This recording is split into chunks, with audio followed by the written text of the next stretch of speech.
अस्सलामुअलैकुम। उम्मीद है आप सब बिल्कुल ठीक ठाक होंगे, खुश होंगे, मज़े में होंगे। अल्लाह ताला आप सबको बहुत मज़े में रखे, खुश रखे और हम भी बिल्कुल ठीक ठाक हैं, खुश हैं। आज मैं आपके लिए बहुत मज़े मज़े की चीज़ें लेके आई हूँ। आज मैंने किचन में बहुत ज़्यादा चीज़ों को सेव करना है और संभाल के रखना है और आपको बताना है कि मैं अपनी लाइफ को कैसे थोड़ा सा सेव करके रख सकती हूँ, मतलब कि रखती हूँ कि मुझे किचन के काम करने में थोड़ी सी जो है वो ईजी हो जाता है। थोड़ा क्या कि बहुत ज़्यादा ईजी हो जाता है और बहुत ज़्यादा मज़ा आता है, मेरी टाइम की बहुत ज़्यादा बचत हो जाती है। तो यहाँ पे सबसे पहले मैंने कल पालक जो है वो बॉईल की हुई थी, तो इसको सबसे पहले मैं सेव करूँगी। पालक जो है वो मैं लाती हूँ वीक में एक दफ़ा या मंथ में एक दफ़ा, जब भी खानी हो ना हम इसको बना लेने। पालक ला के मैंने उसको जो है वो साफ़ किया, उसको पूरे पूरे पत्तों की तरह मैंने उसको जो है ना वो कट करके उसको बॉईल कर लिया और उसके बाद मैंने इसमें इसको ग्राइंड कर लिया। अब यहाँ पे ये हो चुकी है ग्राइंड। तो यहाँ पे अच्छा, इस मिक्सर में हमें ग्राइंड करने का मज़ा इसलिए आता है क्योंकि इसमें पानी बिल्कुल नहीं डालना पड़ता। आपकी सबसे खुश्क चीज़ जो भी हो ना वो सारी जो है वो क्रश हो जाती है और सेव हो जाती है। तो यहाँ पे मेरी हो गई, इसको मैंने उठा के मैंने इसको पैकेट में डाल देना है और उसको मैंने फ्रीज़र में रख के इसको सेव कर लेना है। ये इतना ईजी मेथड है। यहाँ पे जी इसकी फ़ाइनल लुक ये देखें, इस तरीके से मैं बना के रख देती हूँ। आज तो मेरे पास पालक बहुत कम थी, नहीं तो मैं इस तरह के ज़्यादा पैकेट बना के रख देती हूँ। अच्छा, यहाँ पर सबसे पहले जो मैंने सेव किया है वो लेमन को मैंने सिंपली जो है उसको उसका पानी निकाल लिया था और उसको इसमें मैंने सेव करके रख दिया था। उसके बाद बारी आ जाती है लहसुन अदरक की। तो यहाँ पे लहसुन देखें मैंने क्यूब्स में कैसे कट करके रखा है। ये इतना लहसुन है कि एक हांडी में मेरा एक क्यूब डल जाता है, उस हिसाब से मैंने बना के रखा है। और यहाँ पे अदरक है, ये भी इसी तरीके से है, मैंने एक क्यूब जो है वो हांडी में डालने के हिसाब से जो है वो बना के रख दिया था और इनको मैं इस पैकेट में डाल के ना सेव करके रख देती हूँ। उसके बाद आ जाती है बारी टमाटो की। और यहाँ पे टमाटो जो है वो मैंने बिल्कुल सिंपली ग्राइंड किए हैं बिना पानी के, और बिना पानी के ग्राइंड करके उसके बाद मैंने इसको जो है वो क्यूब में डाल के रख दिया था। और उसके बाद मेरे ये ज़बरदस्त हो कि तकरीबन 2 क्यूब में डाल दूँ तो मेरी एक हांडी ईज़िली जो है वो तैयार हो जाती है। तो यहाँ पे इनको सेट करके मैं रख देती हूँ और फिर जो है वो मैं बना देती हूँ और इसी तरीके से मेरी जो है वो बहुत ज़्यादा ईजी हो जाती है हर चीज़। और यहाँ पे मैं जो पहले बनाए हुए थे वो उनको मैंने सेट कर लिया और अब मैं मज़ीद जो है वो बनाने लगी हूँ। तो मैंने कहा सबसे पहले आपको जो है वो मैं तरीका सारा बता देती हूँ। यहाँ पर सबसे पहले मैं चटनी बना रही हूँ और चटनी बनाने के लिए मैंने सबसे पहले धनिया, पुदीना, हरी मिर्च और साथ में लहसुन लिया है और एक प्याज लिया है और सारा कुछ मिक्स करके मैंने इसमें जो है ना वो डाल के इस तरीके से मैंने इसको जो है वो बना लिया इस मिक्सर में। अच्छा, इसमें ये होता है कि इसमें बड़ी अच्छी जो है वो चटनी मिक्स होके बन जाती है। आपको अगर मज़ीद इसका पेस्ट, बिल्कुल पेस्ट चाहिए ना, तो फिर आपने जो है वो इसको ब्लेंडर जार में बना देना, क्योंकि वहाँ पे ये बिल्कुल स्मूदी बन जाती है। लेकिन यहाँ पे ये बिल्कुल स्मूदी नहीं बनेगी। यहाँ पे आपको अगर दरदरा चाहिए तो फिर वो आप इसमें बना सकते हैं। चटनी हमारी हो चुकी थी रेडी। साथ साथ में क्लीनिंग ज़रूर कर लेती होती हूँ ताकि मुझे जो है वो ज़्यादा मैस ना पड़ जाए। तो यहाँ पे चटनी जो है वो मैंने इस तरह क्यूब में डाल के रख दी और इसको जो है वो मैंने बना के, क्योंकि एक पहले मैंने बना के रखा होता है और एक दोबारा बना लेती होती हूँ ताकि ख़त्म होने से पहले पहले ही ईजी हो जाए। अच्छा, यहाँ पे जो है वो अदरक मैंने पहले से छील के उसको स्लाइस कट करके रखा हुआ था और हल्का सा पानी डाल के ना बड़ी ईजी यहाँ पे हो जाती है। अगर मैं इसको ब्लेंडर में ब्लेंड करती ना तो फिर मुझे बहुत ज़्यादा पानी जो है वो डालना पड़ता, और अगर आप इसमें बिल्कुल भी पानी ना डालें ना तो तब भी ये आपको क्रश करके दे देगा। लेकिन मेरे जो पहले वाले हैं वो थोड़े से मोटे मोटे क्रश हुए, इसलिए मैंने पानी डाल के ज़्यादा इसको बारीक क्रश किया है। यहाँ पे जो है हमने लहसुन ले लिया और लहसुन में भी हल्का सा पानी मैंने ऐड किया, तो वो भी ज़बरदस्त किस्म के जो हैं वो क्रश हो चुके थे और फिर मैंने इनके भी क्यूब बना के रख दिए। अच्छा, जिस दिन मुझे ये सारे काम करने होते हैं ना उस दिन मेरी बहुत ज़्यादा दिन भी लंबा हो जाता है, मैस भी बहुत पड़ जाता है और मेरा काम और मुझे थकावट भी बहुत ज़्यादा हो जाती है। लेकिन ये है कि उसके बाद आप अपना पूरा महीना जो है वो बिल्कुल ईजी आप गुजार सकते हो। आपको कोई तंगी और परेशानी नहीं आती, आप इजीली निकाल सकते हो ना। आपको झंझट होती है कि अभी मैं उनको निकालूं, उनको फिर जो है वो मैं कूटूं और फिर डालूं, ऐसे नहीं है। आप क्रश हुआ होगा तो इजीली डाल सकेंगे।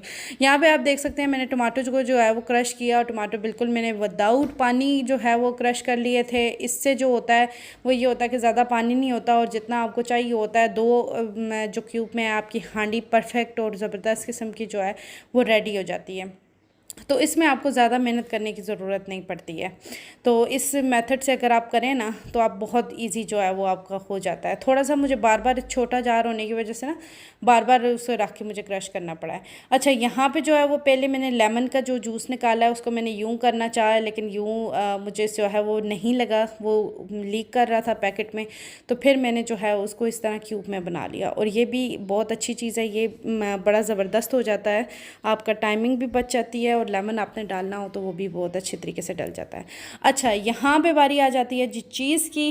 तो मंथली जो है वो मैं चीज़ मंगवा लेती हूँ और उसको जिस तरीके से मैंने यूज़ करना होता है ना उस तरीके से मैं कट करके उसको रख देती हूँ। अच्छा, इसको कट करके ना मैं बॉक्स में डाल के रखती हूँ ताकि मुझे जो है वो ईज़ी हो निकालने में, इसको यूज़ करने में, क्योंकि जब फ्रीज़ हो जाए तो ये बहुत सख्त हो जाती है। फिर इसको पूरा का पूरा निकालो और फिर इसको यूज़ करो और फिर जो है वो आप इसको रखो तो ये ख़राब होने का डर होता है। तो इसलिए मैं इस तरह स्लाइस में कट करके रखती हूँ। अगर मुझे चाहिए हो तो मैं एक स्लाइस निकाल लेती हूँ, जहाँ पूरा यूज़ होना हो वहाँ पूरा कर लेती हूँ और जहाँ पे कम यूज़ होना हो वहाँ पे कम हो जाता है। तो मुझे सारी को निकाल के ना डीफ्रॉस्ट नहीं करना पड़ता। तो ये बहुत अच्छा तरीका है। अगर आप भी यूँ बड़ी साइज़ की मंगवा के रखते हैं तो ये आपके लिए भी सबसे बेस्ट तरीका है कि आप इस तरह के स्लाइस बना के उसको आप फ्रीज़ कर दें, तो आपको सारों को जो है वो डीफ्रॉस्ट नहीं करना पड़ेगा। जो स्लाइस आपको चाहिए आपको बस वही डीफ्रॉस्ट करना है और उसी को यूज़ कर लेना है। तो ये तकरीबन मेरा 2 किलो का जो है वो चीज़ का पैकेट था, जो तकरीबन 5000 का मुझे पड़ा। और बहुत अच्छी क्वालिटी की ये चीज़ है, अच्छा फूड वालों की ये चीज़ मैंने मंगवा के यूज़ की थी।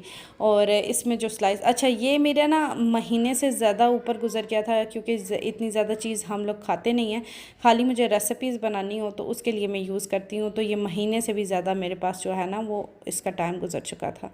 अच्छा, यहाँ पर ये आप चेक करें। इसके अलावा भी मैं इसके छोटे छोटे स्लाइस बना के रख रही हूँ, जैसे कि छोटे छोटे पराठों में यूज़ करने पड़ते हैं या कोई छोटे सैंडविचेस बनाने हो उसमें यूज़ करनी हो तो उसके लिए एक स्लाइस में निकाल दूंगी, मुझे पूरा स्लाइस भी निकालने की ज़रूरत नहीं पड़ेगी। तो यूँ सारी चीज़ें ना डिवाइड कर करके मैं रख देती हूँ ताकि मेरा पूरा मंथ जो है वो बहुत आसानी से गुजर जाता है और मुझे रेसिपी बनाने के लिए ना बार बार चीज़ निकालनी, रखनी, डीफ्रॉस्ट करनी नहीं पड़ती और सोचना नहीं पड़ता कि मैं अब इसको कैसे यूज़ करूँ और इसको कैसे करूँ। तो मंथ से पहले ना मैं लिख के रख लेती हूँ कि मुझे क्या क्या करना है और मुझे क्या क्या लेके आना है। कुछ चीज़ें ऐसी होती हैं जो वीकली लाने वाली होती हैं और कुछ मंथली लाने वाली होती है। नहीं तो बच्चों के साथ और किचन आपको मैनेज करना बहुत मुश्किल हो जाता है, घर भी मैनेज करना पड़ता है, बच्चों को भी मैनेज करना पड़ता है। तो ये जो है बड़ी प्रॉब्लम आपको आ जाती है। लेकिन आप यूँ अगर आप 1 2 3 दिन आप स्टार्टिंग में अपने आप को थोड़ा सा मुश्किल में ले आए ना तो आपका आगे बहुत ज़्यादा आसान हो जाता है मैनेज करना। तो इस तरीके से मैं मैनेज करती हूँ। लेकिन अगर मेरा ये सब कुछ मैं ना करूँ तो स्कूल गोइंग मेरे बच्चे हैं तो मुझे बिल्कुल टाइम नहीं मिलता। कुछ अर्सा तो ऐसा हो गया था कि मैं बिल्कुल वीडियोस भी नहीं डाल सकती थी, मैं व्लॉग भी नहीं बना सकती थी, क्योंकि टाइमिंग का इतना ज़्यादा इशू था कि मैं कोई काम ही नहीं कर सकूँ। और आपको पता है व्लॉगिंग तो टाइम बहुत ज़्यादा लेती है। जो पूरी व्लॉगिंग हम आपको 10 मिनट में दिखाते हैं इसके पीछे हमारे 2 दिन लगे होते हैं। तो इसलिए जो है वो बहुत ज़्यादा जो है वो मुश्किल आती है इसको करने में। और मैं अक्सर जब देखा करती थी मुझे तो बहुत आसान लगता था कि लोग कितनी आसानी से जो है वो व्लॉग बना लेते हैं, ये कर लेते हैं। लेकिन जब मुझे खुद पे पड़ी है तो मुझे पता चला कि ये भी एक बहुत बड़ी मेहनत का काम है। ये मेहनत के बिना जो है वो बिल्कुल भी नहीं होती। इसको भी पूरी जॉब की तरह प्रॉपर टाइम देना पड़ता है, तब आपका जो है ये काम होता है। तो आपको एक एक चीज़ देखनी पड़ती है। जो काम आपको 10 मिनट में हो जाता है ना उसके लिए प्रिपरेशन करना, उसको रेडी करना, फिर कैमरा लगाना, स्टैंड लगाना, ये सारी चीज़ें जो हैं ये आपको बहुत ज़्यादा जो है वो टाइम दे जाती हैं और आपका जो है वो बहुत टाइम वेस्ट हो जाता है इस चीज़ में।